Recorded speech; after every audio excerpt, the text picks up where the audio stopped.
हरदोई के संडीला विधानसभा के भरावन क्षेत्र में जनसभा को संबोधित करने पहुंचे भारतीय जनता पार्टी के राष्ट्रीय अध्यक्ष जेपी नड्डा ने कहा, कांग्रेस भारतीय और राष्ट्रीय पार्टी नहीं रह गई बल्कि भाई बहन की पार्टी रह गई है। हरदोई में उन्होंने कहा कि उनका सौभाग्य है कि जहां हिरण्यकश्यप का वध किया गया, भगवान के ऐसे पवित्र धरती पर आने का उनको सौभाग्य मिला। कहा कि चुनाव की बेला है और एक अध्यक्ष होने के नाते हरदोई के लोगों के दर्शन ना करूं, ऐसा संभव नहीं है, इसलिए दर्शन करने आए हैं। उन्होंने कहा कि चुनाव आते ही सभी दल अपने तरीके से आकर्षित करते हैं, लेकिन किसी पार्टी ने जो कहा वह नहीं किया। लेकिन भाजपा ही एक ऐसी पार्टी है जो जनता के सामने छाती ठोक कर कह सकती है कि जो कहा है वो किया है और जो कहेंगे वो करेंगे। अन्य दल यह नहीं कह सकते। जेपी नड्डा ने कहा कि गुंडा राज ना आए, आतंकवाद को ना पनपने दिया जाए, इसके लिए एंटी टेररिस्ट कमांडो सेंटर खोले जाएंगे, जिससे भय मुक्त विकास युक्त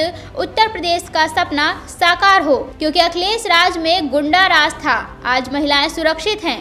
जेपी नड्डा ने कहा कि मई 2007 में गोरखपुर में सीरियल बम ब्लास्ट हुआ था। उत्तर प्रदेश पुलिस कुछ ना कर पाई क्योंकि उसमें हरकत उल जिहाद अल इस्लामिया व इंडियन मुजाहिदीन के आतंकी पकड़े गए थे। एक आजमगढ़ का, एक जौनपुर का था। सीएम अखिलेश बने तो दोनों के केस वापस करने को कहा, लेकिन हाईकोर्ट ने सजा सुनाई। 31 दिसंबर 2007 यूपी के रामपुर के सीआरपीएफ कैंप पर आतंकी हमला किया गया, 7 जवान शहीद हुए। एनआईए ने नेपाल के बॉर्डर पर शहाबुद्दीन को पकड़ा, जो लश्कर-ए-तैयबा का कमांडर था। तब 7 पकड़े गए, उन पर केस चला। अखिलेश ने केस वापस लिया। फिर इलाहाबाद कोर्ट ने कहा कि नहीं ले सकते। 4 को सजाए मौत और 3 को उम्र कैद की सजा सुनाई। जेपी नड्डा ने कहा कि हम संविधान में शपथ रक्षा की लेते हैं, लेकिन इन्होंने क्या आतंकी की रक्षा की शपथ ली है? इंडियन नेशनल कांग्रेस, भारतीय राष्ट्रीय कांग्रेस, यह भी भारतीय भी नहीं रह गई और राष्ट्रीय भी नहीं रह गई। यह भी कुछ स्टेटों में सीमित हो गई है, यह भी राष्ट्रीय नहीं रह गई और ये भी भाई बहन की पार्टी हो गई। बाकी तो डबली बजाए जिसको बजाना।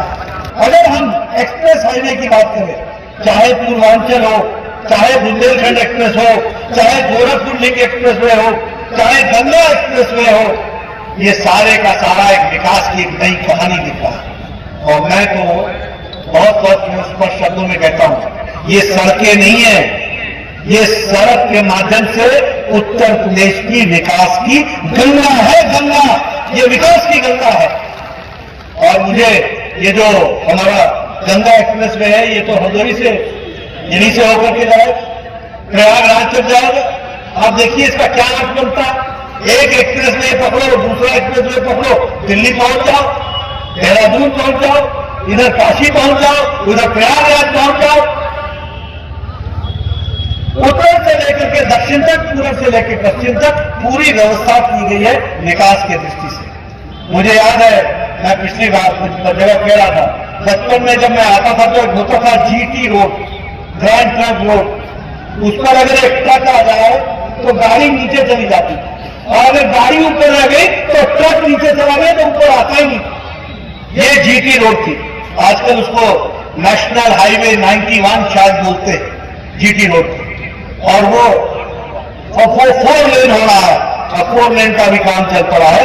इस दृष्टि से सीआईबी इंडिया न्यूज की सभी खबरों को देखने के लिए लाल रंग की बटन को दबाकर चैनल को सब्सक्राइब जरूर करें, घंटी जरूर दबाएं ताकि हमारी सभी खबरों के नोटिफिकेशन आप तक पहुंचते रहें।